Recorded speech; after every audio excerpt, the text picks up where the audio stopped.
Well, let's hope Myrtle Beach does okay. Drew, appreciate it. We're going to continue to check in with you.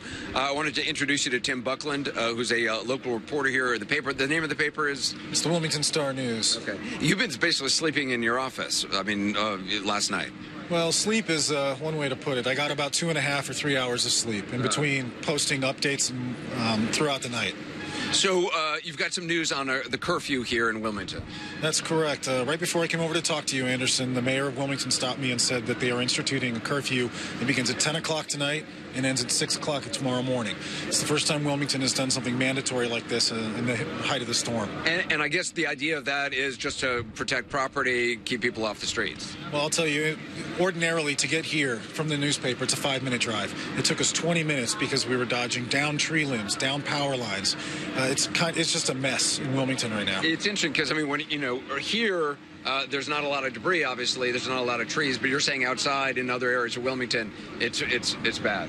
Nearly every street we passed had tree limbs laying across the road. We had to take several U-turns, go around.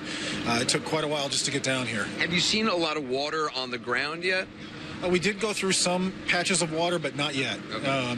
I think that's coming with the rest of this rain. Because that's a big concern of the mayor. When I talked to him yesterday, he was talking about possibility of 20, 30, 40 inches of rain in some areas.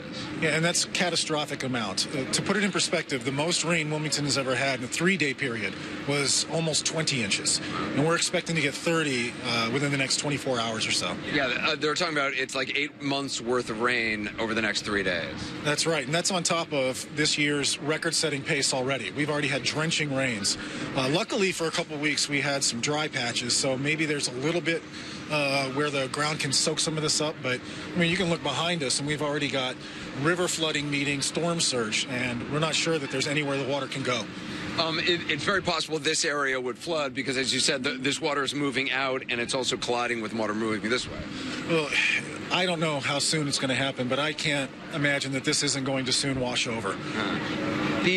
You've been here for is this the first, you've been here for 2 years, did you say? 3 years, and this is, I was here for Hurricane Matthew, but okay. I've never experienced anything like this. Right.